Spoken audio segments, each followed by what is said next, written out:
It's quite cool. You're very strict about stuff in this country. You've got laws for everything. There's a Road Traffic Act, 1988, includes a law which says you may not drive a car in the UK while operating a handheld microphone. An unbelievably specific law, which is clearly because of one sham which is driving around going, how are you? Hey, you're looking very well. Good to see you. Love the hat, Mary, love the hat. Hang on a second. Hello, officer. What? Well, there's no law against it. Oh, there is? Oh.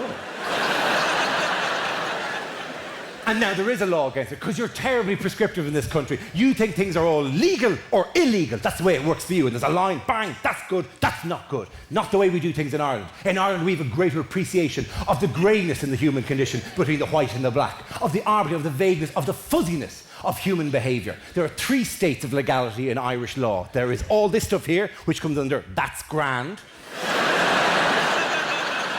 Then it moves into, now, don't push it. And finally into, right, you're taking the piss. And that's where the police sweep in, right? So I drove for years, but finally had to do the test. You know, when you're older, it's a different experience. I mean, my friend with the ambulance thing, what age were you? 18. You were 18, look, whatever. By the way, as a teenager, did you find it a bit embarrassing being in the stupid-looking car? I was taught by the Air Force. You were taught by the Air Force? My Lord, you have a backstory we didn't even get close to asking about here. Why were you taught? Why did somebody leave you outside an Air Force base in a reed basket as a child? Did all the officers gather around and go, we shall raise him as our own? And then have a pact where they all went like that. Oh, we agree? All right, Air Force, go!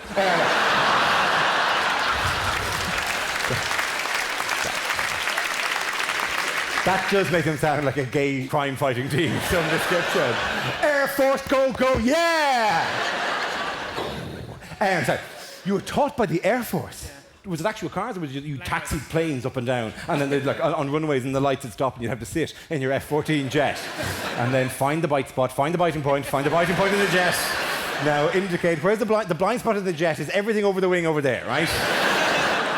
I'm presuming all this shit, it was just a car. Land Rover. A Land Rover? Really? And was there any other unnecessary levels of difficulty they wanted to include? Did you have to do it in the middle of the night under gunfire or something like that? You still have to do like a civilian driver's test.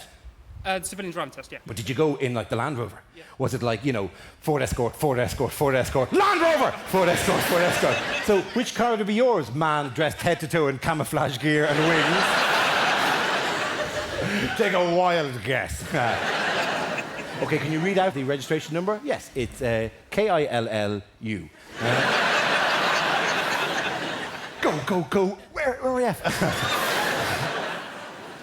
The best thing about learning to drive at 34 is, did you ever stall the Land Rover? Yes. Yes, you did. I presume nobody behind you went, bah. Nobody does that to a Land Rover here with RAF written across it. I said, Jesus, get out of the way. Get out of the way. Like, the door opens and they all go, go, boom, and then jump onto it. When you learn to drive at 17, yes, it is embarrassing. When you stall the car the first time, like whatever, watch out for this, my young friend. It's mortifyingly embarrassing, right? Because you do think at 17, because, you know, you haven't been around the block, you think, Jesus, I am holding up the entire world at this stage. All traffic has halted because of me, and there's a helicopter floating above my head, radioing the news into radio stations going, well, it's all going very well, but one idiot has stalled the car. And there are pregnant women having children behind them who can't get to hospitals, and it's a nightmare, right? At 17, you stall a car, somebody goes beep behind you, you panic, and you start pressing every button in the car, and turning things and moving things and stamping things, and the windscreen wipers are wildly going left and right, and the radio's coming on and off, and it's a nightmare. Not when you're 34. Second lesson, I stalled the car at the lights, didn't quite get the biting point, chug-a-chug, car stopped. A guy in a BMW behind me, like a half a second later, just goes, bah! Really, really loudly and really rudely, right? If I was 17, I might have fallen apart. At 34, you have a bedrock of confidence that's built up over the years. I didn't panic. I calmly put on the handbrake, got out of the car, walked back to the man in the BMW and went, is there a problem here, champ, is there? And your man went, I was just thinking that you hadn't quite left from the lights as quick. You're a lot bigger than I was expecting you to be at this point. Yeah, I am a lot bigger. And you're right, I haven't quite left from the lights with the kind of a greyhound out of a trap kind of speed that you were hoping for here. But let's have a look at the entire situation here. Are there any clues, perhaps, in what we see in front of us here as to why I might not have been as fast as other drivers? Take, for example, the giant pyramid of L's on top of the car. What do you think the L might stand for in this situation?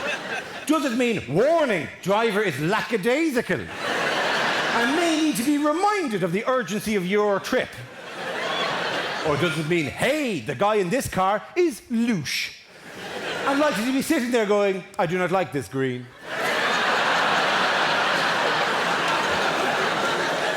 Let us wait for another green.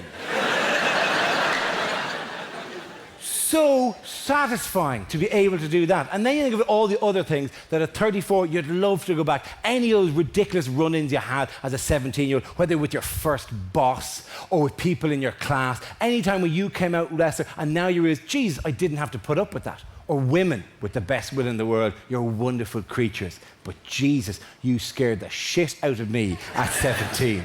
I'd be in bed with a woman at 17 and if things would go wrong, I would panic. And I start pressing everything and moving things and shifting things around and the head's going wildly left and right. Not anymore. Now I just calmly pull out. I walk around. I go, is there a problem here, chap? Is there?